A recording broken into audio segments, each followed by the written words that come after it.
हरि ओं श्री गुरुभ्यो नमः। ओं सदाशिवसमारम्भां शङ्कराचार्यमध्यमाम् अस्मदाचार्यपर्यन्तां वन्दे गुरुपरम्पराम्। ॐ पार्थाय प्रतिबोधितां भगवतां नारायणेन स्वयं व्यासेन ग्रथितां पुराणमुनिना मध्ये महाभारतम् अद्वैतामृतवर्षिणीं भगवतीम् अष्टादशाध्यायिनीम् अम्ब त्वामनुसन्ततामि भगवद्गीते भवद्वेषिणीं वसुदेवसुतं देवं कंसचाणूरमर्दनं देवकी परमानन्दं कृष्णं वन्दे जगद्गुरुं मूकं करोति वाचालं पङ्गुं लङ्कयते गिरिं यत्कृपातमहं वन्दे परमानन्दमाधवम्। ॐ सहना भवतु सहनौ भुनक्तु सह वीर्यं करवावहै तेजस्विनावतीतमस्तु मा विद्विषावहै। ॐ शान्ति शान्ति शान्तिः। हरिः ॐ श्री गुरुभ्यो नमः। हरिः ॐ। पेज नंबर 78-79 18வது ஸ்லோகம். कर्मण्यकर्मयः पश्येत् कर्मण्यकर्मयः पश्येत् अकर्मणि च कर्मयः अकर्मणि च कर्मयः सबुद्धिमान् मनुष्येषु सयुक्तकृत्स्नकर्मकृत् सयुक्तकृत्स्नकर्मकृत्. இப்போ நம்ம இந்த அத்தியாயத்தில் ஞான கர்ம சந்நியாச யோகம் அப்படின்னு சொல்லக்கூடிய இந்த அத்தியாயத்தில் கர்ம சந்நியாசம் பண்ணணும், கர்மத்தை சந்நியாசம் பண்ணணும். பட் ஜென்ரலாக நம்ம கர்ம சந்நியாசம் பண்ணணும் அப்படின்னு சொன்னால் கர்மத்தை செய்யாமல் இருக்கணும் அப்படின்னு நினச்சிட்டு இருக்கோம். ஏன்னா சந்நியாசம்னா எல்லாத்தையும் விடுறது. ஓ கர்மத்தை விடணுமா நான், ஓ ரெடியாக விட்டுடுறேனே இப்போ விட்டுடுறேனே அப்படின்னு சொல்லுவோம். ஆனால் கர்மம் செய்யணும், ஆனால் கர்ம சந்நியாசம் பண்ணணும். அது எப்படி பண்ண முடியும்? கர்மத்தையும் செய்யணுங்கிறள், கர்ம சந்நியாசமும் பண்ணணுங்கிறள், ரெண்டும் கான்ட்ரடிக்டரியாக இருக்கே அப்படின்னு சொன்னால் கர்மம் செய்து கொண்டே தான் இருக்க வேண்டும், ஞானத்தின் மூலமாக அந்த கர்மத்தை சந்நியாசம் பண்ணணும் அப்படின்னு சொல்லி ஒரு புது ஆங்கிளில் இந்த அத்தியாயம் ரொம்ப பியூட்டிஃபுல்லாக நமக்கு சொல்லி கொடுக்குறது. அதுலேயும் நம்ம 18லேருந்து 24 வரைக்கும் இருக்கிறது டைரக்டாக உபனிஷதோட விஷயங்களை நமக்கு புரிய வைக்கிறதுக்காக சொல்லக்கூடிய ஸ்லோகங்கள். Very important sloka of 4th chapter, very important sloka of Bhagavad Gita, entire Gita, and very important slokas that we need to understand from Upanishad அப்படின்னு எல்லா இம்பார்ட்டன்ஸும் இந்த ஸ்லோகங்களுக்கு இருக்குது அப்படின்னு சொல்லலாம். அப்போ அப்படி என்னதான் சொல்லி கொடுக்குறார்? இம்பார்ட்டண்ட்டாக சொல்லி கொடுக்குறாங்க அப்படின்னு சொல்லிட்டாலே எதை பற்றி சொல்லிக் கொடுப்பா அப்படின்னு சொன்னால் ஆத்மா அனாத்மா பற்றி தான் சொல்லிக் கொடுப்பான். வெரி இம்பார்ட்டண்ட் அப்படின்னு நம்ம சொல்லிட்டோம்னாலே உபனிஷத்ஸு அப்படின்னு சொல்லிட்டாலே உபனிஷத்தில் என்ன சொல்லி கொடுக்கும்? ஆத்மா அனாத்மா பற்றிய விஷயம் இல்லையா? ஏன்னா மெயின் கன்ஃபியூஷனே அங்கே தான் உட்காந்துருக்கு நமக்கு. ஆத்மா அனாத்மாவை தப்பாக புரிஞ்சு வச்சுட்டு இருக்கோம் அப்படிங்கிறதுனால அதில் கிளாரிட்டி வரணுங்கிறதுனால ஆத்மா அனாத்மா விஷயம் தான் வெரி வெரி இம்பார்ட்டண்ட் அப்படின்னு சொல்லப்படுது. அதில் ஆத்மாங்கிறது ஹையர் ஐ, அனாத்மாங்கிறது லோயர் ஐ அப்படின்றது நம்ம 2nd chapterலையும் பார்த்தோம். 3rd chapterல கூட இதே மாதிரி ஒரு மீனிங் இருக்கக்கூடிய ஒரு ஸ்லோகா அதுலேயும் பார்த்தோம் இல்லையா? எல்லாரும் ரொம்ப என்ஜாய் பண்ணி கேட்டோம் அப்படின்னு சொல்லி அந்த ஸ்லோகத்தை நம்ம சொன்னோம் இல்லையா? அப்போ ஹையர் ஐ லோயர் ஐ, இந்த அகங்கார விமூடாத்மா அதெல்லாம் வரும்ல, அதெல்லாம் சம்மந்தப்பட்ட ஸ்லோகத்தில் இதெல்லாம் நம்ம பார்த்தோம். அப்போ ஹையர் ஐ அப்படிங்கிறது ஆத்மா, லோயர் ஐ அப்படிங்கிறது அகங்கார, அனாத்மா அகங்கார அப்படின்னு சொல்லப்படுது.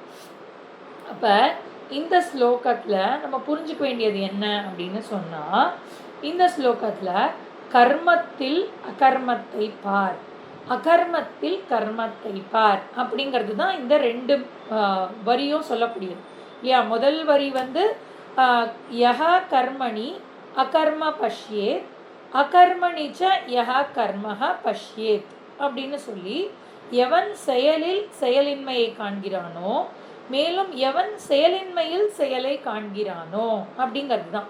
இதை பார்க்குறவா சக மனுஷேஷு புத்திமான், அவனே மனிதர்களிடையே புத்திசாலி. ஹூ இஸ் த புத்திசாலியானவன் அப்படின்னு சொல்லிட்டு, சஹா யுக்தக அவன் யுக்தி அப்படின்னு சொன்னால் யுக்தகன்னா யோகி அப்படின்னு அர்த்தம். அவன் யோகி. கிருஷ்ண கர்மகிருத்து அப்படின்னு சொன்னால் சஹா கிருஷ்ண கர்மகிருத்துன்னா அவன் செய்ய வேண்டியதை செய்து முடித்தவன் அப்படின்னு சொல்லி, அவன் தான் என்ன செய்யணுமோ அதை கரெக்டாக செஞ்சுருக்காங்க, மற்றவங்க யாரும் செய்யலை அப்படின்னு சொல்கிறது தான் இந்த ஸ்லோகமாக இருக்கிறது. அப்போ இதை தான் நம்ம போன வாரம் கிளாஸில் ஒரு போர்ஷன் பார்த்தோம் இல்லையா, வெரி இம்பார்ட்டண்ட் போர்ஷன் அப்படின்னு பார்த்தோம். அப்போ இதில் என்ன பார்க்க சொல்கிறார் அப்படின்னு சொன்னால், நமக்கு எப்போவுமே நம்ம பார்க்கும்போது நம்ம கண்ணுக்கு என்ன தெரியறது அப்படின்னு சொன்னால் அனாத்மா தான் தெரியறது. கரெக்டாக நம்ம எல்லாத்தையும் பார்க்குறோம், எல்லாரையும் பார்க்கும்போது நமக்கு என்ன தெரியறது? அனாத்மா தான் தெரியறது இல்லையா. அந்த அனாத்மாவுக்குள்ள ஆத்ம சைத்தன்யம் இருக்கிறதை பாரு அப்படிங்கிறது தான் இந்த ஸ்லோகம். அதாவது இது கர்மத்தில் சொல்லப்படுறது. இப்போ பாருன்னு சொல்கிற ஸ்லோகம் பின்னாடி வரக்கூடிய ஸ்லோகங்கள்லாம் வரும். இந்த இடத்துல ஆக்ஷன் நடந்துட்டே இருக்குது அப்படின்னு சொன்னால் ஆக்ஷன்லெஸ்ஸாக அந்த இடத்துல ஒன்று இருக்குது. அந்த ஆக்ஷன்லெஸ்ஸை நீ பாரு அப்படின்னு சொல்லணும். இப்போ என்ன நம்ம அந்த மாதிரி என்ன பார்க்கலாம் அப்படின்னா, இப்போ நீங்கள் உங்கள் கையை எடுத்துட்டு கையை இப்படி ஆட்டி பார்க்கணும். ஆட்டி பார்த்தா கை என்ன நடக்கிறது? ஆக்ஷன் நடந்துட்டுருக்கு கைக்கு. இந்த ஆக்ஷன் நடந்துட்டே இருந்தால் கூட அந்த கையில் வெளிச்சம் விழுறதில்ல, அந்த வெளிச்சத்துக்கு ஏதாவது ஆக்ஷன் நடக்கிறதா? அந்த லைட்டுக்கு ஏதாவது ஆக்ஷன் நடக்கிறதா? எந்த ஆக்ஷனும் லைட்டு பண்ணுறது கிடையாது. லைட்டுக்கு எந்த ஆக்ஷனும் கிடையாது. ஆக்ஷன் எல்லாம் ஹேண்டுக்கு மட்டும்தான் இல்லையா. இப்போ அந்த மாதிரி இந்த கர்மா நடந்துட்டு இருக்கும்போது அதில் மாறாமல் ஒன்று இருக்குது, அதை நீ தெரிஞ்சுக்கோ. அப்படி மாறாமல் இருக்கிறது எது அப்படின்னு சொன்னால் ஆத்ம சைத்தன்யம். அதுதான் மாறாமல் இருந்து கொண்டே இருக்கிறது, அதை நீ தெரிஞ்சுக்கோ அப்படிங்கிறது தான் இல்லையா. அப்போ இது எதுக்காக நான் தெரிஞ்சுக்கணும் அப்படின்னு சொன்னால், இதுதான் எனக்கு ப்ராப்ளமாக இருக்குது. இப்போ எனக்கு லைஃப்பில் என்ன தெரியுமா ப்ராப்ளம்? என்னோட ஆக்ஷன்ஸ் எல்லாமே எனக்கு ரொம்ப ப்ராப்ளம் ஜி. எனக்கு இந்த கடமை இருக்குது, அந்த கடமை இருக்குது, அது இருக்குது, இது இருக்குது, எனக்கு டைமே கிடையாது. You see I am very very busy with சம்சாரம். எனக்கு அதை வேறு இஷ்டமாக பண்ணிட்டோன்னு வச்சுக்கோங்களேன், எதுவுமே நம்ம சொல்லவே முடியாது. என் பேர குழந்தைய பார்த்துக்கிறது எனக்கு ரொம்ப பிடிக்கும் அப்படின்னு இருந்ததுன்னா, நீங்கள் அதை விட்டுட்டு ஒரு 1 hour கிளாஸ் அட்டன் பண்ணுங்களேன் அப்படின்னு சொன்னேன்னா நான் வில்லி மாதிரி தெரிவேன் எல்லாருக்கும். இல்லை, பேர குழந்தைய விடணுமா? எப்படி விட முடியும்? நான் தான் பார்த்துக்கணும், என் தலையில் தான் எல்லாம் ஓடுறது அப்படின்னு வச்சுக்கோம்.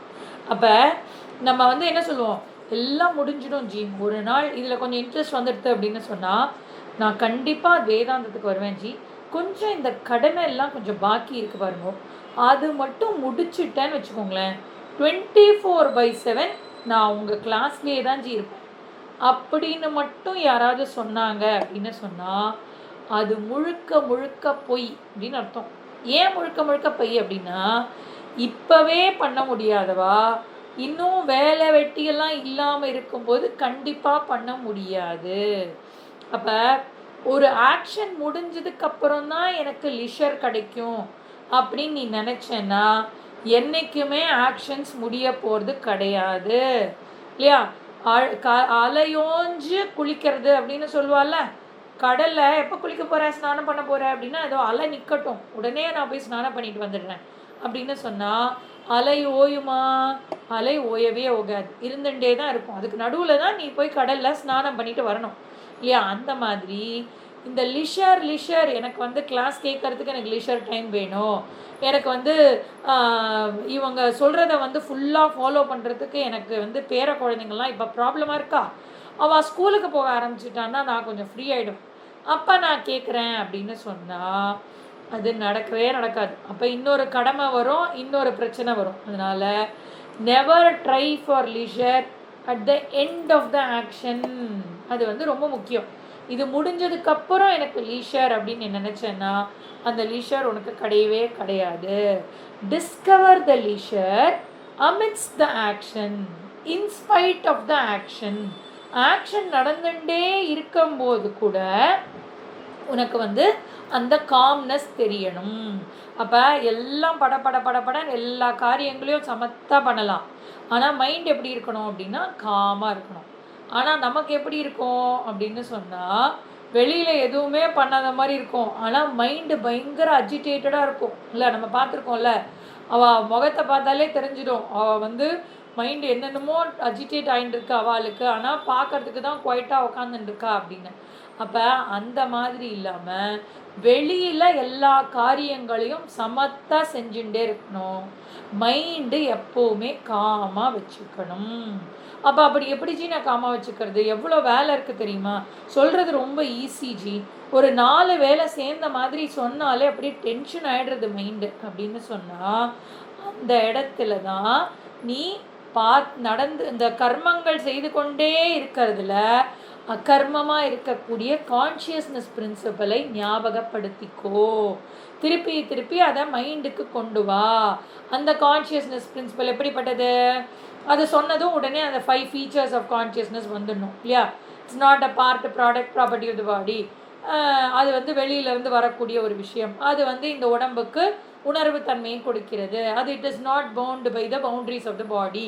அது எல்லாத்தையும் ஞாபகம் வச்சுட்டு அந்த கான்ஷியஸ்னஸ் பிரின்சிபல் வந்து இதை இயக்கி கொண்டிருக்கிறது அப்படிங்கிறத நினச்சிட்டு அதுதான் நான். இந்த அகங்கார ஜீவா வந்து ஏதாவது ஒரு பிரச்சனை எடுத்து ப்ராப்ளம்ஸை தேடிகிட்டே தான் இருக்கும். அகங்கார ஜீவாவால் ப்ராப்ளம்ஸ் இல்லாமல் இருக்க முடியாது. சும்மா இரு அப்படின்னு அகங்காரத்தை சொல்லக்கூடாது. அதால் சும்மா இருக்க முடியாது. மனசே எதையுமே நினைக்காத அப்படின்னு நீங்கள் சொல்லி பாருங்கள் மனசை. அது ஏதாவது ஒன்று நினச்சிட்டே தான் இருக்கும். என்னை ஏன் நினைக்காதன்னு சொல்கிற? நினைக்காமல் இருக்கிறது எவ்வளோ கஷ்டம் தெரியுமா அப்படின்னு உங்ககிட்ட சண்டை போடும். அதுக்கு பதிலாக மனசை எப்படி ஹேண்டில் பண்ணணும்? நீ பகவானை நினை அப்படின்னு சொல்லி ஓம் ஸ்ரீ கிருஷ்ணா நமஹ அப்படின்னு ஜபத்தை சொல்லி கொடுத்து அதை வந்து கண்டினியூஸாக நினை. கிருஷ்ணரோட அந்த ரூபத்தை நினை, இந்த குணத்தை நினை, இந்த ஸ்லோகத்தை நினை அப்படின்னு அதுக்கு ஆல்டர்னேட்டிவ் கொடுத்தோம் அப்படின்னு சொன்னால் அந்த அகங்காரம் எங்கேஜ் ஆகிருக்கும். அதை விட்டுட்டு அந்த அகங்காரத்துக்கிட்ட இதை நினைக்காத நினைக்காத நினைக்காத அப்படின்னு சொல்லிகிட்டே இருந்தீங்கன்னா வெரி சாரி, அந்த அகங்காரத்தில் முடியாது. அதனால் மூவி ஓடிண்டே தான் இருக்கும். அந்த மூவி உங்களுக்கு பிடிக்கலை, ரொம்ப ப்ரெஷராக இருக்குது அப்படின்னு சொன்னால் என்ன பண்ணி ஆகணும்?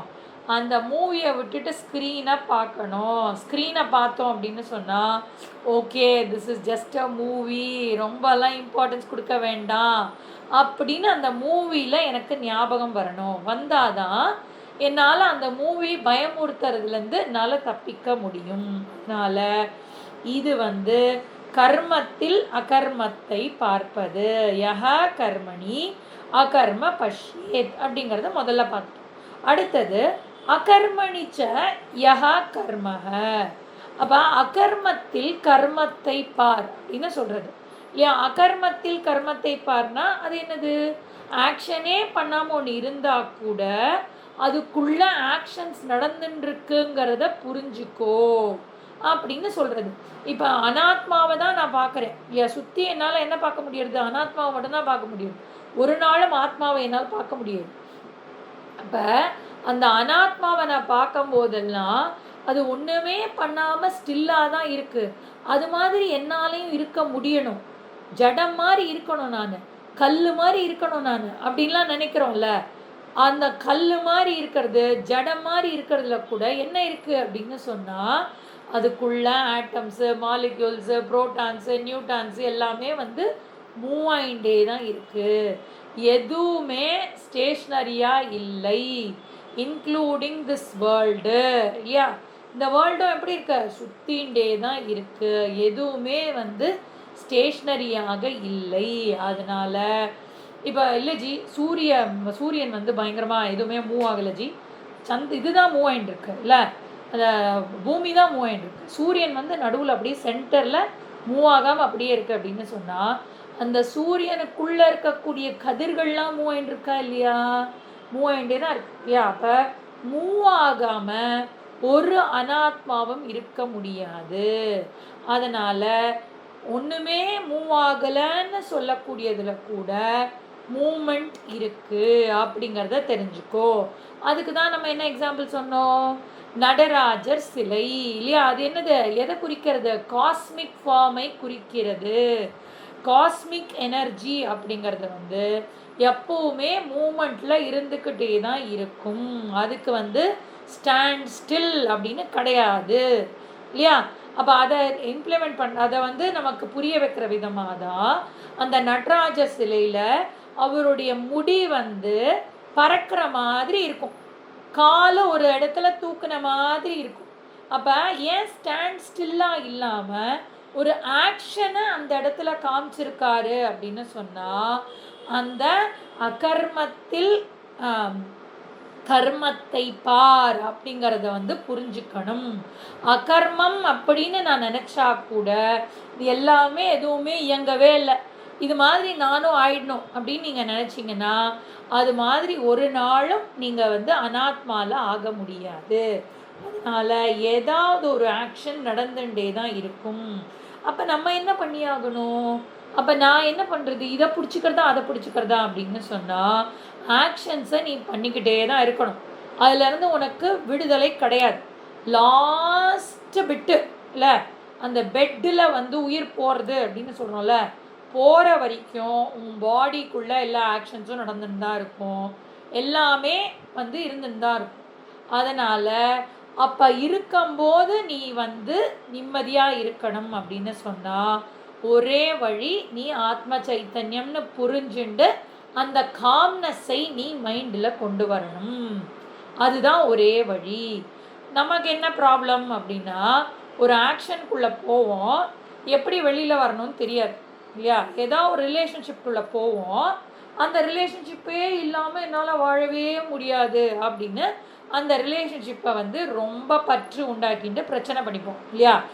அப்போ அபிமன்யோட பத்மவியூகம் மாதிரி நம்மளோடது எல்லாமே. அபிமன்யு என்ன பண்ணா, உள்ளே போகிறது எப்படின்னு தெரியும், ஆனால் வெளியில் வர்றது எப்படின்னு தெரியாது. ஒரு ரிலேஷன்ஷிப்புக்குள்ளே போக தெரியும், ஆனால் அந்த ரிலேஷன்ஷிப்லேருந்து விடுதலையாகி எப்படி வர்றதுன்னு தெரியாது இல்லையா? அதே மாதிரி இந்த புலிவாலை பிடிச்ச கதை கேட்டுக்கலா? புலிவாலை பிடிச்சிட்டோம் அப்படின்னு சொன்னால் அதுலேருந்து விடவே முடியாது. விட்டால் புலி உங்களை கடிச்சிடும். அந்த புலி வாழையே சுற்றி சுற்றி சுற்றி சுற்றி வந்துட்டே இருக்கணும். அதுலேயே லைஃப் காணாமல் போயிடுது. அதனால் நம்ம ஒரு கர்மத்தை எடுக்கிறோம் அப்படின்னு சொன்னால் அந்த கர்மத்தை சீக்கிரமாக விட வேண்டும் அப்படிங்கிறதோட முடிவோடு எடுக்கணும். அதனால தான் நம்ம என்ன பண்ணுறோம், நீங்கள் கோர்ஸ் என்ன பண்ணணும் அப்படின்னா 3 years, 1 year, 2 year, 3 year, 2030 இந்த கர்மமாக நம்ம பண்ணிட்டு இருக்கோம்ல, சொல்கிறது கேட்கறது இது எல்லாத்தையும் ஒரு டேட்டை ஃபிக்ஸ் பண்ணி நம்ம அதுக்குள்ளேயும் படித்து முடிச்சிடணும் அப்படின்னு சொல்கிறோம். ஏன் அப்படின்னா கர்மத்துக்கு உள்ளே போனால் அந்த கர்மத்திலிருந்து வெளியில் வரணும் இல்லையா? அப்போ அதுக்கப்புறம் நான் கிளாஸே கேட்க வேணாம் இல்லையா ஜி அப்படின்னா, குருமுகமாக உட்காந்து குருவோட சம்பந்தத்தோடு கேட்கணுன்றது இல்லை. ஆனால் நீங்கள் இந்த விஷயத்தை ஞாபகம் வச்சுக்கிறதுக்கு என்ன பண்ணிகிட்டே இருக்கணும், கிளாஸ் போட்டு போட்டு கேட்கணும், அப்புறம் நிதித்தியாசனம் பண்ணணும், திருப்பி திருப்பி இதை மைண்டில் கொண்டு வரணும் சரியா? ஸோ ஒரு விஷயத்துக்குள்ளே போகணும், அதிலிருந்து வெளியில் வரணும். அப்படி இருந்தால் தான் யூ வில் பி சக்ஸஸ்ஃபுல். அப்போ டியூரிங் தட் டைம் நான் எப்படி இருக்கணும், கர்மா பண்ணும்போது நான் எப்படி இருக்கணும் அப்படின்னு சொன்னால் யூ ஹாவ் டு பி இந்த தாட்டோடு அந்த கர்மத்தை அப்ரோச் பண்ணணும். இந்த பாடி மைண்ட் சென்ஸ் காம்ப்ளெக்ஸ்லேருந்து டிஸ்ஐடென்டிஃபை பண்ணணும். அதுதான் என்னது, மனோ புத்தி அஹங்கார சித்தானி நாஹம் ந ச ஸ்ரோத்ர ஜிஹ்வே ந ச பிராண கிராண நேத்ரே ந ச வ்யோம பூமி ந தேஜோ ந வாயு சிதானந்த ரூப சிவோஹம் சிவோஹம் சிதானந்த ரூப சிவோஹம் சிவோஹம். நிதித்தியாசனம் மந்திரம் இது. இந்த ஸ்லோகம் அவ்வளோ பியூட்டிஃபுல்லாக நிதித்தியாசனம் பண்ண வேண்டிய ஸ்லோகம் இது. அப்போ மனசு புத்தி அகங்காரம் எதுவுமே நான் கிடையாது இல்லையா? எந்த சென்ஸ் ஆர்கன்ஸும் நான் கிடையாது. இந்த வெளியில் இருக்கக்கூடிய பஞ்சபூதங்களும் நான் கிடையாது. நான் யார்? சித் ஆனந்த ரூப. சிவ அகம், சிவ அகம் அப்படின்னு சொல்லி அதை தெரிஞ்சுக்கணும். அப்போ இதை தான் நம்ம எங்கே இது மாதிரி ஏதாவது ஒரு நிலை இருக்குமாஜி? கர்மத்தில் அகர்மம், அகர்மத்தில் கர்மம், அந்த மாதிரி ஏதாவது நிலை இருக்குமா அப்படின்னு சொன்னால், கர்மா நடந்துட்டு இருந்தாலும் நீ அகர்மத்தில் இருந்தால் உனக்கு என்ன ஒரு சந்தோஷம் வரும் அப்படிங்கிறத காமிக்கிறதுக்கு தான் தூக்கம் அப்படிங்கிற ஒரு விஷயம் நமக்கு கொடுக்கப்பட்டிருக்கு இல்லையா? இப்போ தூங்கும்போது உங்களுக்கு என்னது, அந்த இடத்துல கர்மா நடந்துட்டு தான் இருக்குது. உங்கள் பாடிக்குள்ளே மூச்சு விட்டுன்னு இருக்கு, இது டைஜஸ்டிவ் ஆர்கன்ஸ்லாம் ஒர்க் பண்ணிட்டு இருக்கு, எல்லா கர்மங்களும் நடந்துட்டு இருக்கு இல்லையா? ஆனால் நீங்கள் அந்த ஆழ்ந்த உறக்க நிலைக்கு போயிடுறதுனால, அகர்மத்தில் இருக்கிறதுனால, அகர்மத்தை நீங்கள் தர்ஷனம் பண்ணுறதுனால என்ன ஆகிறது அப்படின்னா ஆனந்தமான தூக்கம் இல்லையா? உங்களுக்கு எந்த பெயின், எந்த வரி எதுவுமே கிடையாது. அப்போ கர்மத்தில் அகர்மத்தை பார்த்தால் எப்படி இருக்கும் அப்படின்னு எனக்கு தெரியணும். என்ன மாதிரி எனக்கு ஒரு மனோநிலை இருக்கும் அப்படின்னு தெரியணும்னா, then sleep is the greatest example. ஸ்லீப்பில் நீங்கள் அனுபவிக்கிற ஆனந்தத்தை தான் கர்மத்தில் அகர்மத்தை பார்ப்பது போது நீங்கள் அடையக்கூடிய ஆனந்தம். அதை தான் நம்ம என்ன சொல்கிறோம் சம்ஸ்கிருதத்தில், யத் சுஷுப்தோ நிர்விஷய ஆத்மானந்த அனுபூயதே அப்படின்னு சொல்கிறது. யத் சுஷுப்தோ நிர்விஷய ஆத்மானந்த அனுபூதையே, அனுபூதையே அப்படின்னு இருக்கு. அனுபூதையே அப்படின்னு இருக்கு. அப்படின்னா என்ன அர்த்தம் அப்படின்னா, தூங்காமல் தூங்கி சுகம் காணுவது எக்காலமோ அப்படின்னு நம்ம சொன்னோம்ல, அது இதை படிச்சுட்டு தான் அவர் எழுதியிருக்கணும். இந்த ஆத்மானந்த சுகத்தை சுஷுப்தியில் அனுபவிக்கிறது மாதிரி அப்படிங்கிறது தான் இந்த இடத்துல அவர் கேள்வியாக கேட்குறார். எப்படி தூங்காமல் தூங்கி சுகம் காணுவது எக்காலமோ, எப்படி தூங்கத்தில் அணையிற சுகத்தை தூங்காமல் இருக்கும்போதே நம்ம அனுபவிக்கணுமா? அப்போ எப்படி பண்ணலாம்? கர்மத்தில் அகர்மத்தை பார். அப்படி நீ பார்த்தனா சக புத்திமான், அவன்தான் புத்திமான் இருக்கிறதுலே, அவன்தான் புத்திமான், அவன்தான் இந்த கிருஷ்ண கர்ம கிருத்து, அவன்தான் செய்ய வேண்டியதை செய்து முடித்தவன் அப்படின்னு சொல்லப்படுறது. அப்போ இதில் இன்னும் டீப்பர் மீனிங் நம்ம போனோம் அப்படின்னு சொன்னால், இந்த அகங்கார ஜீவாவை ஒரு நாளும் ஆக்ஷன் இல்லாமல் பண்ண முடியாது. அது ஏதாவது ஒரு ஆக்ஷனில் ஈடுபட்டுகிட்டே தான் இருக்கும். அதனால் அது வழியில் ஏதாவது ஒரு ஆக்ஷன் பண்ணட்டும். நீங்கள் என்ன பண்ணலாம்? சூஸ் பண்ணி கொடுக்கலாம் அந்த அகங்காரத்துக்கு. நீ இந்த ஆக்ஷன் பண்ணு, அந்த ஆக்ஷன் பண்ணு. நீங்கள் யோசிச்சு பாருங்களேன். இப்போ இந்த 1 hour நீங்கள் சாய்ஸ் கொடுத்து இந்த ஆக்ஷனை பண்ணு அப்படின்னு நீங்கள் கொடுக்குறேன், இந்த கிளாஸை கேளு அப்படின்னு அகங்காரத்துக்கு கொடுக்குறேன். இதை நீங்கள் கொடுக்கல அப்படின்னாலும் உங்கள் மைண்டு சும்மா இருக்குமா? வேறு ஏதாவது ஒன்று எடுத்து வச்சுட்டு அது ஆக்ஷன் பண்ணிகிட்டே தான் இருக்கும். கரெக்டாக? அப்போ நீங்கள் என்ன பண்ணணும் அப்படின்னா, you should choose an action. அதை வச்சு நீங்கள் அகங்காரத்தை உங்களோட கண்ட்ரோலுக்கு கொண்டு வரணும். அப்போ எப்படி கொண்டு வர முடியும்? அகங்காரத்துலேருந்து டிஸ்டன்ஸ் ஆனாதான் அதை பண்ண முடியும். அப்போ நான் ஆத்ம சைத்தன்யம்ன்ற புரிதல் இருந்தால் தான் அகங்காரத்துலேருந்து நான் டிஸ்டன்ஸ் பண்ணி இந்த ஆத்ம சைத்தன்யம் நான், அதனால் அகங்காரத்துக்கு இந்த வேலை கொடுக்குறேன், இல்லாட்டி இது பயங்கர கிருத்திரமம் பண்ணும் அப்படின்னு தெரிஞ்சுக்கணும். அகங்காரத்தோட தன்மை என்னன்னு தெரிஞ்சுக்கணும். இப்போ அகங்காரத்தோட தன்மை என்னன்னு தெரியாததுனால அந்த அகங்காரம் படுற வேதனைலாம் என்னோட வேதனைன்னு எடுத்துட்டு ப்ராப்ளம்ஸ் மேலே ப்ராப்ளம்ஸே அனுபவித்து கொண்டிருக்கிறேன். அப்போ ஜஸ்ட் மைண்டை ஸ்விட்ச் ஓவர் பண்ணணும். நீ அகங்காரத்துலேருந்து உன்னை ஹையர் ஐ அப்படின்னு புரிஞ்சுண்டு ஸ்டார்ட் ஆக்டிங். ஏன் நம்ம பார்த்துருக்கோம்ல, எல்லாரும் ரோட்டில் நாயை வாக்கிங் கூட்டிகிட்டு போகிறேன் அப்படின்னு ஆரம்பிப்பா. ஆனால் கொஞ்சம் தூரம் கழித்து என்ன ஆகும்? நாய் தான் இவாளை வாக்கிங் கூட்டிகிட்டு போகும். ஏன்னா நாய் எங்கெல்லாம் போகிறதோ இவன் அங்கெல்லாம் போய் ஆகணும். நாய் ஒரு குப்பை தட்டியில் போய் நிற்கும், இவங்க என்ன பண்ணி ஆகணும்? குப்பை தட்டிக்கிட்ட போய் இவங்களும் நின்னாகணும் இல்லையா? அப்போ நீ வாக்கிங் கூட்டிகிட்டு போறியா, நான் உன்னை கூட்டிகிட்டு போகிறதா, அந்த புரிதல் இருக்கணும். நீ அகங்காரத்தை ஹேண்டில் பண்ணுறியா, இல்லை அகங்காரம் உன்னை ஹேண்டில் பண்ணுறதா? அகங்காரத்தோட பிரச்சனை எல்லாம் உன் பிரச்சனைன்னு சொன்னா நீ அகங்காரத்துக்கு அடிமையாக இருக்கிறாய். ஆனால் you should be the master. என்ன பண்ணணும்?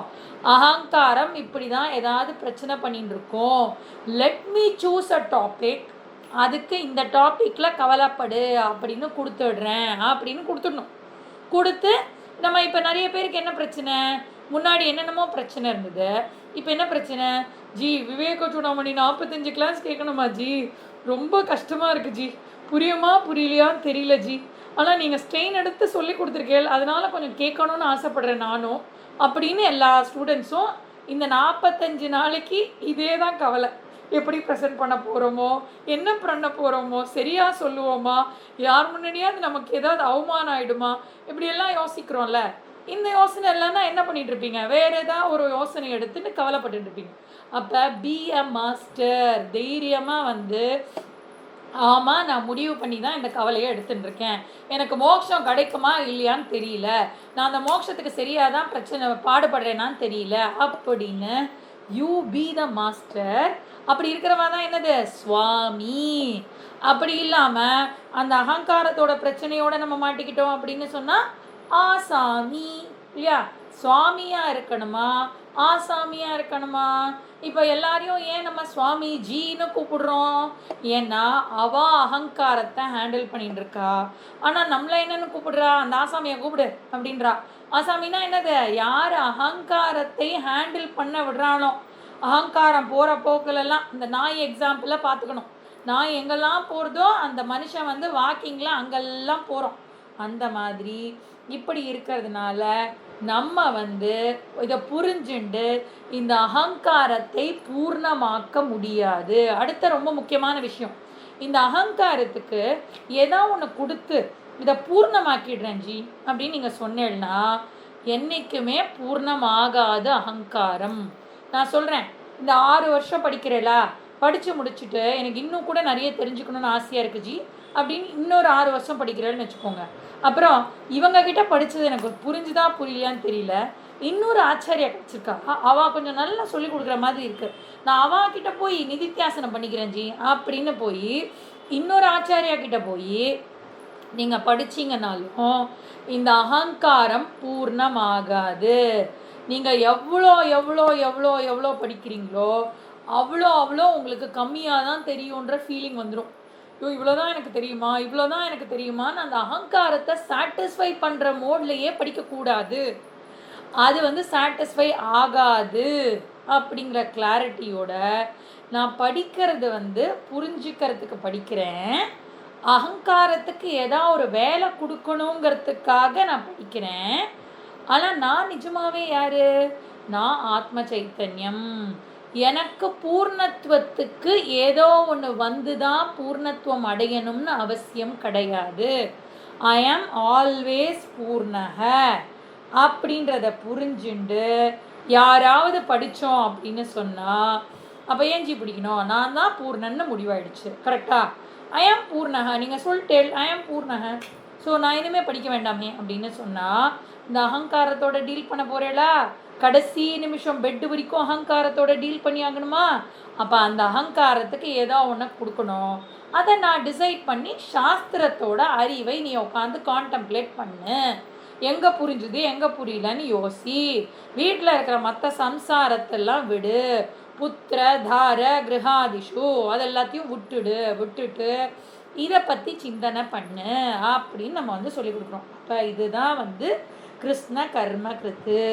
அப்போ இந்த அகங்காரத்தை ஒரு நாளும் சாட்டிஸ்ஃபை பண்ண முடியாது, அகங்காரம் ஒரு நாளும் பூர்ணமாகாது. இந்த ஆத்ம சைத்தன்யத்தை சாட்டிஸ்ஃபை பண்ண வேண்டிய அவசியம் கிடையாது, அது எப்போவுமே பூர்ணக நித்திய முக்தக. அப்போ நீங்கள் நித்திய முக்தன் ஆகணும்னா என்ன பண்ணி ஆகணும்? நீங்கள் உங்களோட ஐடென்டிஃபிகேஷனை லோயர் ஐலேருந்து ஹையர் ஐக்கு ஷிஃப்ட் பண்ணணும்.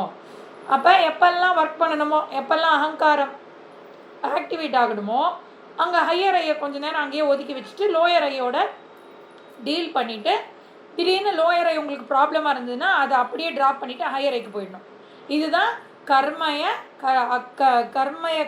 பஷ்யத் கர்மண்ய கர்மய பஷ்யத் அகர்மணிச்ச கர்மய அப்படின்னு சொல்லப்படக்கூடிய விஷயம். Very very important shloka. நம்ம வந்து சொல்லிகிட்டே போகலாம், அவ்வளோ விஷயம் வந்து இந்த ஸ்லோகத்தில் இருக்குது. அடுத்தது என்னது?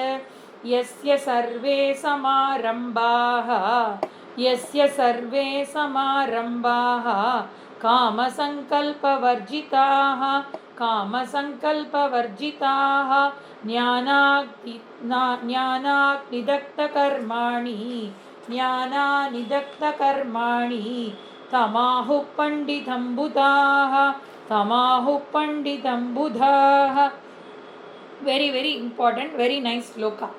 இப்போ வந்து 18வது ஸ்லோகம்னா வெரி இம்பார்ட்டன்ட் ஸ்லோகா அப்படின்னு சொல்லியாச்சுன்னா 19 to 24 என்னது அப்படின்னா 18ஓட எலாபரேஷன்.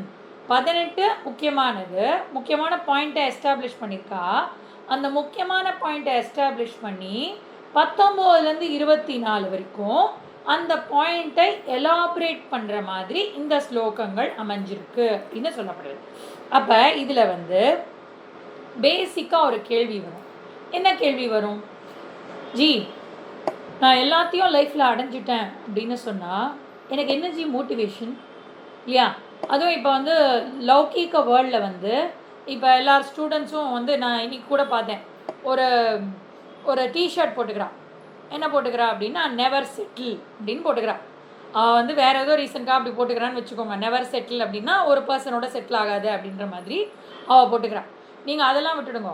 நம்ம வந்து நெவர் செட்டில் அப்படின்னு சொன்னான்னா ஒரு விஷயத்தோடு நின்று போயிடாத, மேலே மேலே தேடிகிட்டே இரு. அப்போ தான் உன் வாழ்க்கைக்கு ஒரு அர்த்தம் இருக்கும் இல்லையா? நீ வந்து கிடைச்சதே போதும் ஜி, இதுவே போதும் ஜி, 10,000 ரூபா சம்பளம் வந்திருக்கு, போதும், அப்படியே வாழ்ந்துக்கிறேன் நான் அப்படின்னு நீ சொன்னேன்னா யூ லேக் மோட்டிவேஷன். கரெக்டா? அப்போ ஒரு ஞானி வந்து அகம் பூர்ணக அப்படின்னு சொல்லிட்டான்னா அவனுக்கு என்ன மோட்டிவேஷன், லைஃப்பில் என்ன காரியத்தை அவனால் பண்ண முடியும்? ஒரு ட்ரைவே இருக்காதே இல்லையா? ஒரு ட்ரைவே அவனுக்கு இருக்காதே அப்படின்றது ஜென்ரல் கம்ப்ளைண்ட். ஜென்ரலாக பீப்புள் என்ன சொல்லுவான்னா, யூ ஷுட் பி டிஸ்சாட்டிஸ்ஃபைடு. நீ டிஸ்சாட்டிஸ்ஃபேக்ஷனோடு இருந்தேன்னா தான் நீ நெக்ஸ்ட் லெவலுக்கு அச்சீவ் பண்ண ட்ரை பண்ணுவேன் இல்லையா? நீ வந்து இன்றைக்கி ஜென்ரல் மேனேஜராக இருக்க அப்படின்னு சொன்னால் என்ன பண்ணணும்? I should become a CEO of the company அப்படின்னு டிசைட் பண்ணணும். அப்படி டிசைட் பண்ணி நீ அதுக்காக பாடுபட்டு பண்ணேன்னா தான் உன் வாழ்க்கையிலையும் ஏற்றம் இருக்கும், அந்த கம்பெனியும் நல்லாயிருக்கும். அப்படி இருக்கும்போது நீங்கள் வந்து அகம் பூர்ணக, நான் வந்து லைஃப்பில் அச்சீவ் பண்ண வேண்டியது ஒன்றுமே இல்லை அப்படின்னு சொன்னால் கண்டென்ட்மெண்ட் வந்து ஒர்க் ஆகாது இல்லையா? டிஸ்கண்டென்ட்மெண்ட் மட்டும்தான், அதாவது திருப்தியற்ற நிலை தான் என்னை வந்து மேலே மேலே கொண்டு போகும். திருப்தியாக இருந்துட்டேன் அப்படின்னு சொன்னால் then there is no growth ஜி அப்படின்னு நமக்கு வந்து ஒரு கம்ப்ளைண்ட் இருக்கும் இல்லையா? ஆனால் அந்த கம்ப்ளைண்ட்டை நம்ம வந்து கிளியராக புரிஞ்சுக்கணும். என்ன புரிஞ்சுக்கணும் அப்படின்னா, யார் ஒருவர் வந்து ஒரு ஹாப்பியாக ஃபுல்லாக இருக்கானோ அவனால் தான் ஒர்க்கை நேர்த்தியாக பண்ண முடியும் அப்படிங்கிறத புரிஞ்சுக்கணும். எனக்கு ஏதாவது வேணும் வேணும் வேணுன்ற பாவனையோடு நான் ஒர்க்கை பண்ணிகிட்டு இருந்தேன் அப்படின்னு சொன்னால் I will only be selfish. So பூர்ணத்துவத்தோடு வேலை செய்யணும். கரெக்டாக? அபூர்ணனாக நான் வேலை செஞ்சேன், இதை பண்ணிட்டா எனக்கு வந்து ஐ வில் பி ஹாப்பி ஜி, அது பண்ணிட்டா ஐ வில் பி ஹாப்பி ஜி அப்படின்னு எந்த ஒர்க்கும் பண்ணக்கூடாது. அப்போ அப்படி பண்ணோம் அப்படின்னு சொன்னால் என்னை சுற்றி செல்ஃப் சென்டர்டாக தான் ஒர்க் பண்ணுவேன் இல்லையா? நீங்களே யோசிச்சு பாருங்களேன். ஒரு பர்சன் வந்து இப்போ ஜென்ரல் மேனேஜர்லேருந்து அவன் சிஇஓ ஆகணும் அப்படின்னு சொன்னால் ஓகே, அவனுக்கு ட்ரைவ் இருக்குது, எல்லாம் இருக்குது. ஆனால் தன்னை மாதிரியே இன்னொருத்தன் பயங்கர டேலண்டடாக வந்தான் அப்படின்னு சொன்னால் அவன் என்ன பண்ணுவான்? அவனை எப்படியாவது ஒழிச்சு கட்டிட்டு நான் தான் சிஇஓ ஆகணும் அப்படின்னு பார்ப்பான். முட்டா. அப்போ நீ வந்து நான் சிஓ ஆனாதான் பூர்ணனாவேன், இப்போ நான் அபூர்ணனாக இருக்கேன் அப்படின்னு நீ நினச்சேன்னா நீ வந்து உனக்கும் ஹானி பண்ணி உன்னை சுற்றி இருக்கிறவாளுக்கும் ஹானி பண்ணுற. அதுக்கு பதிலாக நான் சிஓ ஆனாலும் ஆகலைன்னாலும் தட் டசன்ட் ஐடென்டிஃபை மை இது. நான் வந்து கண்டென்ட்டாக இருக்கேன், பூர்ணனாக இருக்கேன். ஆனால் அந்த பூர்ணத்துவத்தில் பயங்கரமாக ஒர்க் பண்ணுவேன். ஏன்னா அகங்காரத்தை சும்மா விடக்கூடாது. அதனால் அகங்காரத்துக்கு ஏதாவது ஒரு ஒர்க்கை கொடுக்கணும். அதனால் அந்த அகங்காரத்துக்கு மேக்ஸிமம் இந்த ஒர்க்கெல்லாம் கொடுத்து நல்லா பண்ண சொல்லுவேன். அதில் யாராவது இன்பிட்வீன் வந்து அவள் அகங்காரத்தை பேஸ் பண்ணி அவள் பண்ணான்னா அவளையும் என்கரேஜ் பண்ணுவேன். என்கரேஜ் பண்ணி இது நடக்கணுங்கிறதுக்காக நான் பண்ண மாட்டேன். I will be acting out of happiness. 3rd சாப்டரில் பார்த்தோம்ல. அப்போ நம்ம எல்லாமே எப்படி பண்ணணும் அப்படின்னு சொன்னால் அவுட் ஆஃப் ஹாப்பினஸ் பண்ணணும், நாட் ஃபார் ஹாப்பினஸ். ஏன் ஞானிக்கும் அஜ்ஞானிக்கும் அதுதான் வித்தியாசம். ஞானி வந்து நடந்தாலும் சந்தோஷம், நடக்கலைனாலும் சந்தோஷம். ஏன்னா என்ன இதை வச்சு டிஃபைன் பண்ண முடியாது. ஏன் நான் வந்து ஆஸ் இட் இஸ் பூர்ணன், இந்த அகங்காரத்தை தான் ஒர்க் பண்ண வைக்கணுமேங்கிறதுக்காக இந்த ஒர்க்கு கொடுத்துருக்கேன். அந்த அகங்காரம் பண்ணாலும் பிரச்சனை பண்ணோம், பண்ணலைனாலும் பிரச்சனை பண்ணோம். ஆனால் நான் அதை பொறுத்து என்னோட சாட்டிஸ்ஃபேக்ஷன் கிடையாது, நான் பூர்ணன் அப்படிங்கிற புரிதலோடு அவன் வந்து அப்ரோச் பண்ணுவான். அப்போ அவனோட குணம் எப்படி இருக்கும் அப்படின்னு சொன்னால் பிரத்தியாருக்காகவே இருக்கக்கூடிய குணமாக இருக்கும். ஏன்னா தன்னோட அகங்காரத்தை எப்போ வேணால் அவனால் டம்மி பண்ண முடியும்.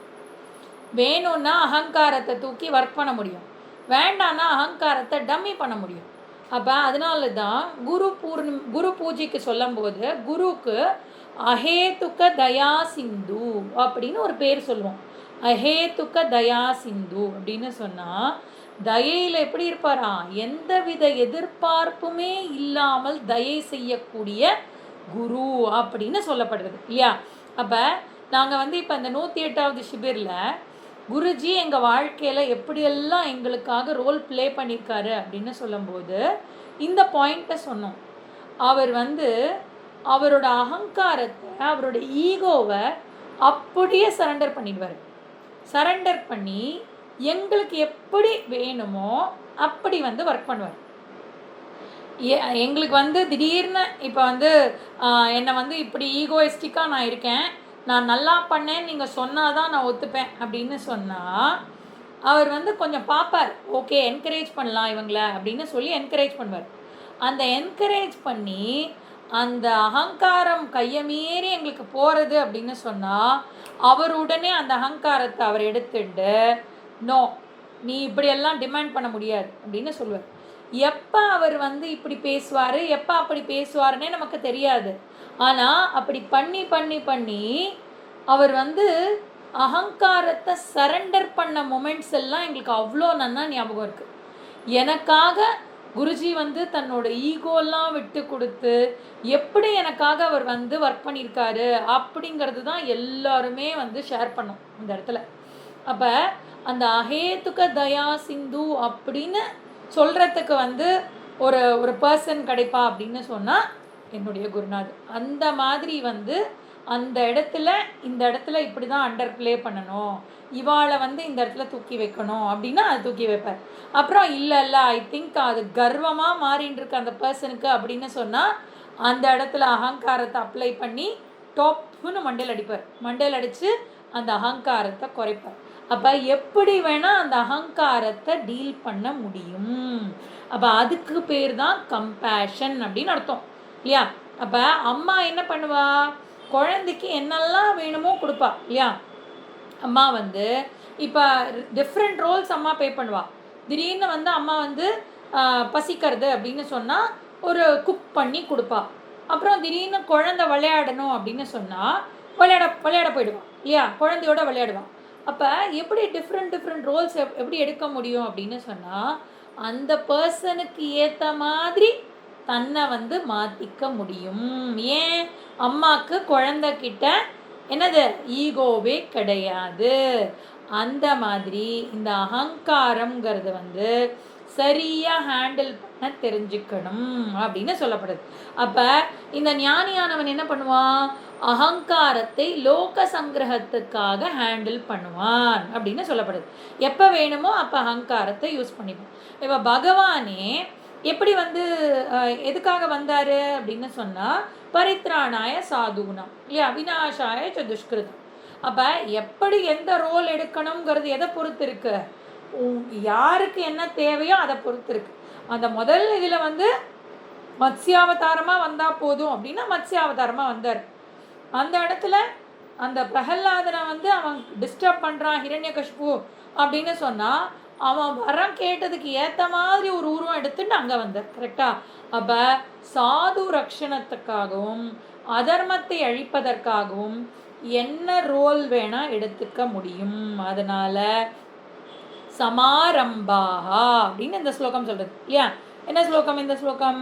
யஸ்ய சர்வே சமாரம்பாஹா அப்படின்னு சொன்னால், எவன் அனைத்து செயல்களிலும் அதன் காரணமான காம சங்கல்ப வர்ஜிதாகா அப்படின்னு சொன்னால், அந்த அதன் காரணமான சங்கல்பமும் இல்லாமல் இருக்கிறானோ, ஆசையும் இருக்கக்கூடாது சங்கல்பமும் இருக்கக்கூடாது. யஸ்ய சர்வே சமாரம்பாகா அப்படின்னு சொன்னால் அதை ஆரம்பிக்கிறது அப்படின்னு சொல்கிறோம்ல, ஆரம்பிக்கிறது அது என்னது, காம சங்கல்ப வர்ஜிதாகா. ஆசையும் படக்கூடாது சங்கல்பமும் எடுக்கக்கூடாது. ஆசைக்கும் சங்கல்பத்துக்கும் என்ன டிஃப்ரென்ஸ் அப்படின்னு சொன்னால், நான் ரொம்ப ஆசைப்படுறேன் ஜி, எனக்கு அது வேணும்னு நினைக்கிறேன் ஜி அப்படின்றது ஆசை. ஓகே, நான் அதை கண்டிப்பாக என்ன ஆனாலும் I have decided, it is mind அப்படின்னு நம்ம டிசைட் பண்ணுறோம்ல, அதுக்கு பேர் சங்கல்பம். அப்போ காம சங்கல்ப வர்ஜிதாகா, அவன் வந்து காமத்தையும் சங்கல்பத்தையும் தியாகம் செய்தவன், அற்றவன் அப்படின்னு சொல்லிட்டு, தம் ஞான அக்னி தக்த கர்மாணம் புதாகா பண்டிதம் ஆகுவோ. ஞானம் என்னும் அக்னியில் கர்மங்களை அனைத்தையும் பொசுங்க செய்கிறான். அப்போ கர்மாலாம் இருக்குது, கர்மாலாம் செஞ்சிட்டே தான் இருப்பான். ஆனால் ஞானத்தை கொண்டு, அந்த ஞான அக்னியை கொண்டு கர்மத்தை அவன் பொசுக்க வைத்து விடுவான். விட்டுட்டு அவனை அறிவாளிகள் ஞானி என்று அழைக்கிறார்கள். புதாகா பண்டிதம் ஆகுகு.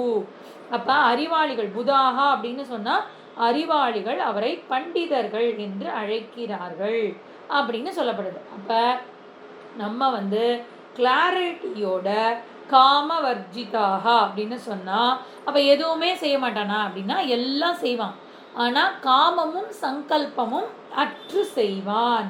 அப்போ அந்த மாதிரி இப்போ நாங்கள் வந்து குருஜி தான் அகெயின் எக்ஸாம்பிள், எனக்கு எல்லாமே குருஜி தான் எக்ஸாம்பிள். இங்கேருந்து ஆக்சுவலி குருஜி வந்து சாஸ்திராலயம் போனார் 2013 சாஸ்திராலயம் போகும்போது எல்லாமே முடிச்சுட்டேன்ப்பா நான், ஐ ஆம் டன் அப்படின்னு சொல்லிட்டு போனார்.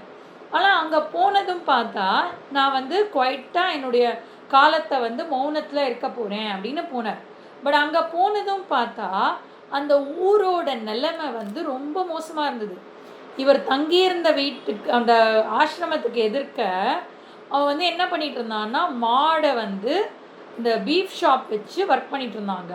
அப்போ இவருக்கு எதிர்க்கையே அதர்மம் நடக்கும்போது என்ன பண்ணியாகணும், அந்த பீப்புளை தர்மத்துக்கு கொண்டு வந்தாங்க இல்லையா. அந்த காலனி இதெல்லாம் சொல்லுவோம்ல, அந்த மாதிரி ஒரு ஏரியாவில் போய் ஆசிரமம் அமைஞ்செடுத்து, அப்போ அமைஞ்சதும் என்ன பண்ணியாகணும், அங்கே இருக்கிற மக்களை உத்தாரம் பண்ணியாகணும். கோயில் குளம்னு சொல்லி 27 கோயில் கும்பாபிஷேகம் பண்ணி வச்சார் ஒரு வருஷத்துக்குள்ளே. நீங்கள் வந்து என்னன்னு சொல்லிட்டு போனேன், எதுவுமே பண்ண மாட்டேன்னு போனேன்ல, எதுக்கு அங்கே போய் 27 கோயிலை வந்து நீங்கள் கும்பாபிஷேகம் பண்ணுறேன்னு கேட்கக்கூடாது, கேட்க முடியாது. ஏன் அப்படின்னு சொன்னால், அது வந்து தனக்காக செய்கிற விஷயம் கிடையாது, அந்த ஜனங்களுக்கு அந்த தேவை இருக்கிறதுனால காம சங்கல்ப வர்ஜிதா. அப்படி இருந்து அந்த வேலைகளை அவர் செய்தார். அதனால் ஒன்று செஞ்சுதான் நான் வந்து சந்தோஷத்தை அனுபவிக்கணும்னு என்றைக்குமே இருக்கக்கூடாது. அதனால் இப்போ நான் வந்து அபூர்ணனாக இருக்கேன்னா, அதனால் இதை பண்ணிட்டா பூர்ணமாயிடுவேன், இந்த வீடு வாங்கிட்டா பூர்ணமாயிடுவேன், இந்த பதவி வந்துருச்சுன்னா பூர்ணமாயிடுவேன். என் பொண்ணுக்கு கல்யாணம் பண்ணிட்டேன்னா ஐ வில் பி கம்ப்ளீட். என் பொண்ணுக்கு பேரன் பிறந்துருச்சு அப்படின்னு, எனக்கு பேரன் பிறந்துருச்சுன்னா ஐ வில் பி கம்ப்ளீட். பேத்தி கூட சொல்ல மாட்டான், பேரன் பிறக்கணும், அப்போ தான் வந்து ஐ வில் பி கம்ப்ளீட் இல்லையா? அப்போ இந்த மாதிரி இஃப்ஸ் அண்ட் பட்ஸ் எல்லாம் போட்டுட்டு இருந்தா ஒன்றுமே பண்ண முடியாது. அஃப்கோர்ஸ் அப்படின்னா நான் என் குழந்தைங்களுக்காக எதுவுமே யோசிக்கக்கூடாது ஜி, அந்த எக்ஸ்ட்ரீமும் கிடையாது. குழந்தைங்களுக்காக எல்லாம் யோசிக்கணும். ஆஸ் அ மதர் அது நம்மளோட கடமை, ஆஸ் அ ஃபாதர் நம்மளோட கடமை. ஆனால் என்ன பண்ணணும், காம சங்கல்ப வர்ஜிதாக இப்படி தான் நடக்கணும் அப்படி தான் நடக்கணும்னு நம்ம வந்து பண்ணக்கூடாது. பிளான் பண்ணணும், அதை எக்ஸிக்யூட் பண்ணணும், ஆனால் டிபெண்டன்சி அது மேலே வச்சுக்க கூடாது. அப்போ அக்ஞானி வந்து he travels from unhappiness to unhappiness.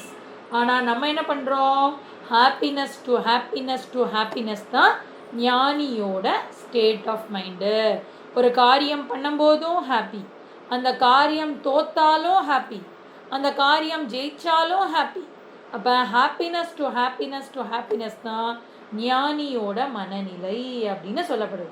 அதுதான் வந்து ஞானாக்தி நிதக்த கர்மாணி அப்படின்னு சொன்னால் அவன் வந்து ஞானத்தின் மூலமாக கர்மங்களை அவன் பொசுக்கி விடுகிறான் அப்படின்னு இதில் வந்து சொல்கிறது. அப்போ ரோஸ்டட் சீட்ஸ் அப்படின்னு சொல்லுவோம். நீங்கள் பார்த்துருக்கீங்களா இந்த வேர்க்கடலை பார்த்துருக்கீங்களா? வேர்க்கடலை வந்து சாதாரண வேர்க்கடலையும் அந்த வறுத்த வேர்க்கடலையும் எப்படி இருக்கும், டக்குன்னு தூரத்துலேருந்து பார்த்தா நமக்கு தெரியாது வறுத்த வேர்க்கடலையா சாதாரண வேர்க்கடலையான்னு தெரியாது. எங்கே ஒரே ஒரு டிஃப்ரென்ஸு அப்படின்னு சொன்னால், சாதாரண வேர்க்கடலையை நீங்கள் வச்சிங்கன்னா அது ஜெர்மினேட் ஆகும், கரெக்டாக? அதை வந்து மண்ணில் வச்சேன்னா ஜெர்மினேட் ஆகும். வறுத்த வேர்க்கடலை வந்து என்ன பண்ணும், நீங்கள் எவ்வளோதான் நல்லா மண்ணில் கொண்டு போய் வச்சாலும் அது வந்து ஜெர்மினேட் ஆகாது. அப்போ அந்த மாதிரி இந்த அகங்காரம் அவங்ககிட்ட இருக்குமா இல்லையா? சூப்பராக இருக்கும். ஞானிக்கிட்டேயும் அகங்காரம் இருக்கும், ஆனால் அது எப்படி இருக்கும், வறுத்த விதை மாதிரி இருக்கும். அது வந்து திருப்பியும் ப்ரொடியூஸ் பண்ணாது. என்னதை ப்ரொடியூஸ் பண்ணாது, பாவ புண்ணியத்தை ப்ரொடியூஸ் பண்ணாது. இது எங்கே பார்த்தோம், அகங்காரம் பாவ புண்ணியத்தை ப்ரொடியூஸ் பண்ணாதுங்கிறது எங்கே பார்த்தோம் அப்படின்னா தத்துவபோதத்தில் பார்த்தோம். ஆகாமி புண்ணிய பாவம் ஜென்ரேட் ஆகாது. யாருக்கு பார்த்தோம், ஞானிக்கு ஆகாமி புண்ணிய பாவம் ஜென்ரேட் ஆகாது. ஏன் ஆகாதுன்னா அகங்காரத்தை வறுத்த விதை போல பண்ணிட்டான். நீங்கள் வெளியில் விதையை வறுக்கணுன்னா என்ன பண்ணி ஆகணும், ஜென்ரல் அக்னி வேணும் விதையை வறுக்கிறதுக்கு. அப்போ என்னோட இந்த கர்மாவை நான் வந்து வறுக்கணும் அப்படின்னா என்ன பண்ணி ஆகணும், ஞானம் என்னும் அக்னி அங்கு தேவைப்படுகிறது. அந்த ஞான அக்னி மூலமாக யார் ஒருவன் இதை பண்ணுறானோ தம் பண்டிதக ஆகுவோ, அவனை பண்டிதன் என்று அழைப்பார்கள். பண்டிதன் அப்படின்னு சொல்லிட்டாலே எங்கே போயிடணும் மைண்டு, இங்கேயும் பண்டிதன்ற வார்த்தை கேட்டிருக்கேனே, எங்கேச்சு கேட்டிருக்கேன் தெரியலையே அப்படின்னு சொன்னால், அசோச்சியானன்வ சோச்சஸ்துவம் பிரஜாவாதாம்ச பாஷசே கதாசூன கதாசூம்ச நான சோச்சந்தி பண்டிதாகா. அப்போ எப்படி அவன் பண்டிதனாக இருக்கான், மூச்சு விட்டவர்களுக்கும் மூச்சை விட்டவர்களுக்கும், மூச்சு விட்டுண்டே இருக்கிறவாளுக்கும் மூச்சை விட்டவர்களுக்கும் இல்லையா, ரெண்டு பேருக்குமே அவன் கவலைப்படுறதில்லை அப்படின்னு சொன்னான். அப்போ இவங்க என்ன, அகங்காரத்தில் அவன் வந்து இது நடந்தாலும் ப்ராப்ளம் இல்லை அது நடந்தாலும் ப்ராப்ளம் இல்லை அப்படின்னு இருக்கிறவன் தான் பண்டிதம் ஆகுஹு, அவன் தான் புதாஹா. புதா வந்து வைஸ் பீப்புள் வந்து அவனை பண்டிதன்னு சொல்லுவா. ஏன்னா வைஸ் பீப்புள் தான் பண்டிதனை ஐடென்டிஃபை பண்ண முடியும் இல்லையா? இப்போ இவங்க வந்து கெமிஸ்ட்ரி படிச்சிருக்காங்களான்னு யார் சொல்ல முடியும், கெமிஸ்ட்ரியை படித்தவன் தான் கெமிஸ்ட்ரி படிச்சிருக்காங்கன்னு ஐடென்டிஃபை பண்ண முடியும். அது மாதிரி புத்திசாலி தான் இன்னொரு புத்திசாலியை ஐடென்டிஃபை பண்ண முடியும். அப்போ ஞானி தான் இன்னொரு ஞானியை ஐடென்டிஃபை பண்ண முடியும். அதனால் பண்டிதாகா அப்படின்னு அந்த ஸ்லோகம் சொல்கிறது.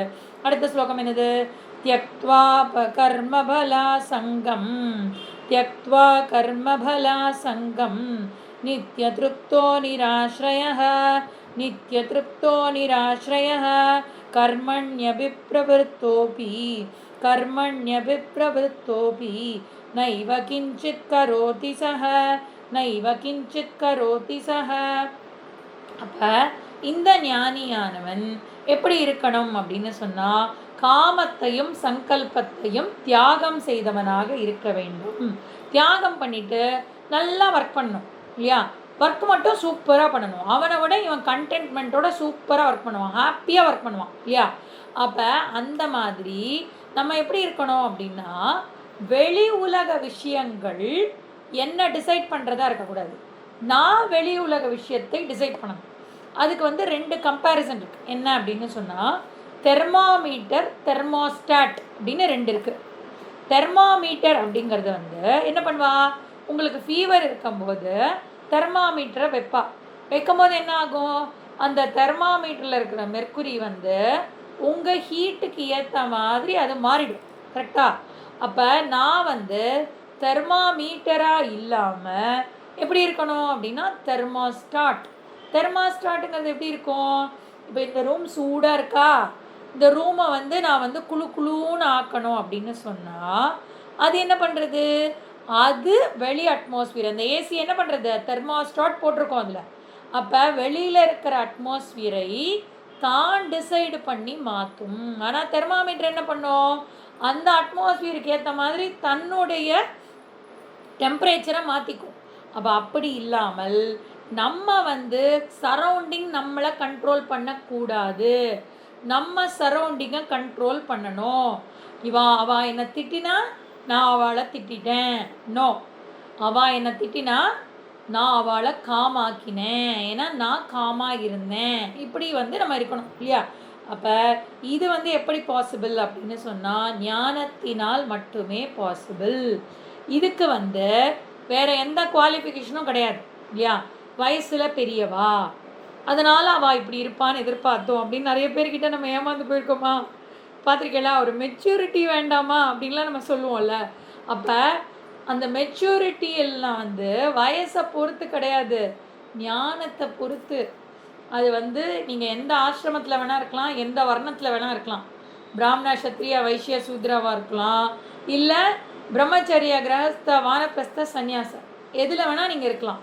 ஆனால் எதை பொறுத்து இந்த விஷயம் அப்படின்னு சொன்னால் ஞானத்தை பொறுத்து தான் இந்த ஹேண்ட்லிங் நடக்கும். வெளி விஷயம் என்ன கண்ட்ரோல் பண்ணாமல் நான் வெளி விஷயத்தை கண்ட்ரோல் பண்ணுறது அப்படின்னு சொல்லப்படுது.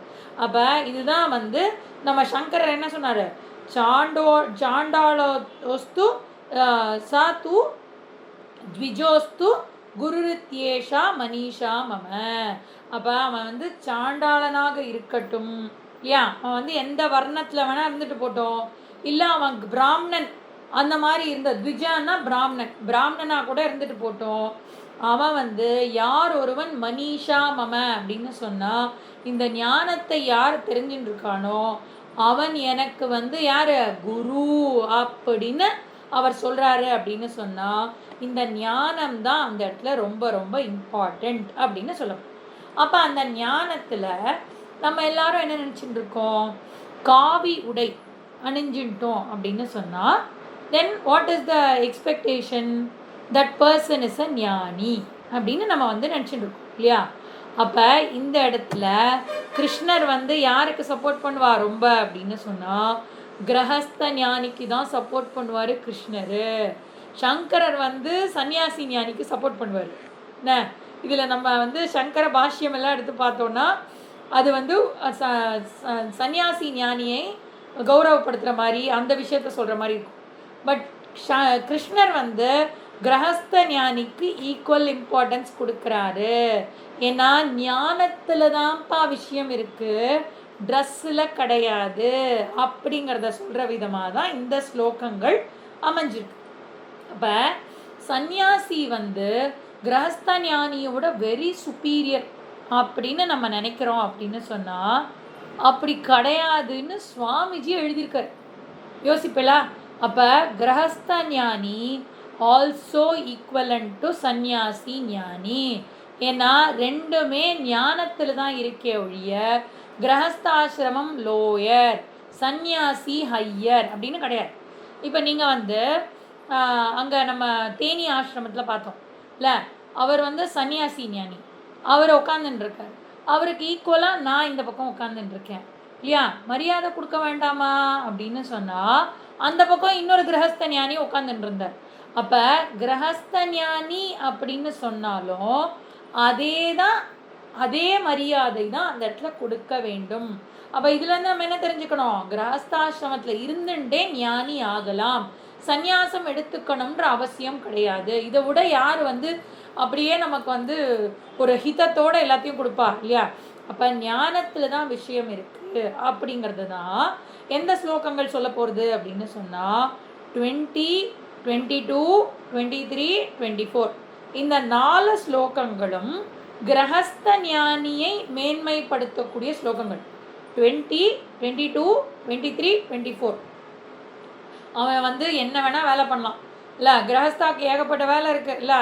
இந்த சாட்டர்டே ஒரு கல்யாணத்துக்கு போகணும், ஒரு இதுக்காக போகணும், ஃபங்க்ஷனுக்காக போகணும், அப்புறம் அங்கே போகணும் இங்கே போகணும், ஏகப்பட்ட வேலை வச்சுட்டுருக்கோம் நம்ம. ஆனால் கூட ஞானத்தில் தான் அது விஷயம் இருக்கே ஒழிய இந்த கமிட்மெண்ட்ஸ் எல்லாம் இருந்தால் ஞானி கிடையாது, இந்த மாதிரி ஆஃபீஸ் போயிட்டு இருந்தால் ஞானி கிடையாது, பேண்ட்டு ஷர்ட்டு போட்டால் ஞானி கிடையாது, இந்த மாதிரி எல்லாம் கிடையாது. காவி உடை போட்டால் தான் ஞானி அப்படிலாம் அவசியம் கிடையாது. நீ இருக்கிறதுலையே இருக்கலாம், ஞானம்தான் இம்பார்ட்டண்ட்டு. அப்போ 20, 22, 23, 24 கிரகஸ்த ஞானியை சொல்லக்கூடியது, 21 சந்நியாச ஞானியை சொல்லக்கூடியது. அதுதான் இதில் கர்மணி அபிவிருத்தோபி அப்படின்னு சொன்னால் பிரவருத்தக அப்படின்னா என்னது, நிறைய ஆக்டிவாக இருக்கிறது. அபிப்பிரவருத்தக அப்படின்னு சொன்னால் நிறைய ஆக்டிவிட்டீஸ் இருக்கும். யாருக்கு? கிரகஸ்த ஞானிக்கு. பேரனை பார்த்துக்கணும், பேத்தியை பார்த்துக்கணும், குழந்தைய பார்த்துக்கணும், எல்லாம் இருக்கும். ஆனால் அதுக்கு நடுவில் என்ன பண்ணியாகணும், கிரகஸ்தாசிரமத்தில் இருந்தாலும் ஞானத்துக்கு இம்பார்ட்டன்ஸ் கொடுத்தாகணும் அப்படின்னு சொல்லப்படுது. அவன் எப்படி இருப்பானா, நித்திய திருப்தக, எப்போவுமே சந்தோஷமாக ஆனந்தமாக இருப்பான், திருப்தியுடையவனாக இருப்பான், நித்திய திருப்த. அப்புறம் நிராஸ்ரயன்னா என்னது, எது மேலையும் எந்த விதமான ஆசை இல்லையா, ஒரு டிபெண்டன்சி. நிராஸ்ரய அப்படின்னா டிபெண்டன்சி. எனக்கு இது கிடைச்சாதான் ஜி எனக்கு சரியாக இருக்கும், அவள் இருந்தால் தான் ஜி எனக்கு ஒத்து வரும் அப்படிலாம் சொல்கிறோம்ல, அந்த மாதிரி டிபெண்டன்சி ஞானிக்கு கிடையாது இல்லையா? அதனால் நமக்கு இந்த சில பேர் வீட்டில் பார்த்துருக்கீங்களா, கரண்ட் ஓடிகிட்டே இருக்கும், கரண்ட்டு நின்னதுக்கப்புறம் டக்குன்னு யூபிஎஸ் வந்துடும், பார்த்துருக்கீங்களா? அப்போ கரண்ட்டு போன சூடே தெரியாது, யூபிஎஸ் தானாக எடுத்துக்கும் இல்லையா?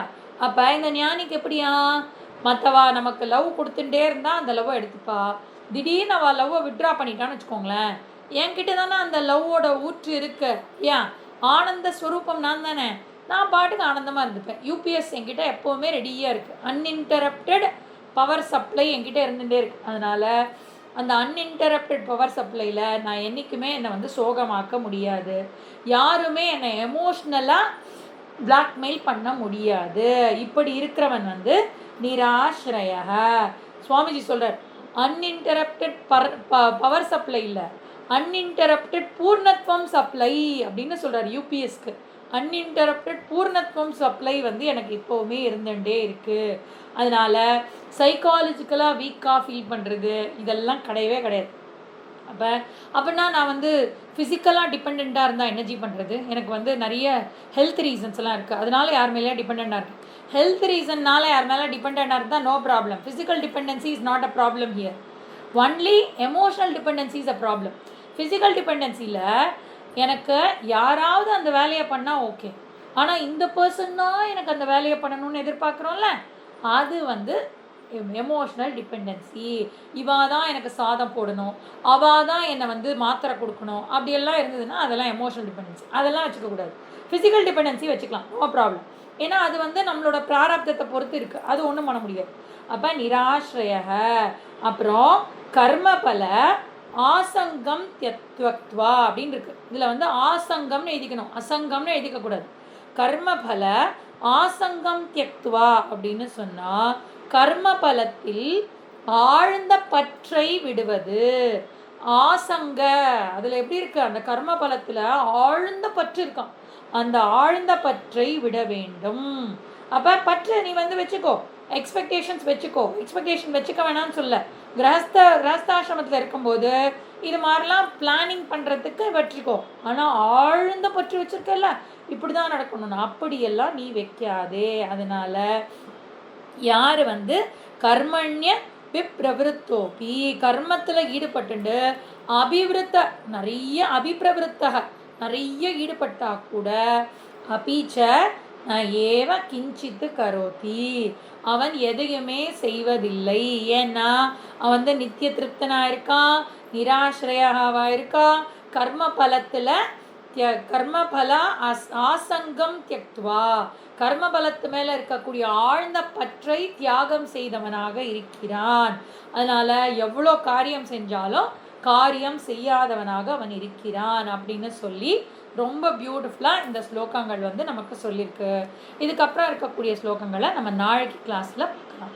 ஓம் பூர்ணமத பூர்ணமிதம் பூர்ணாத் பூர்ணமுதச்யதே பூர்ணஸ்ய பூர்ணமாதாய பூர்ணமேவாவசிஷ்யதே. ஓம் சாந்தி சாந்தி சாந்தி. ஹரி ஓம். ஸ்ரீ குருப்யோ நமः. ஹரி ஓம்.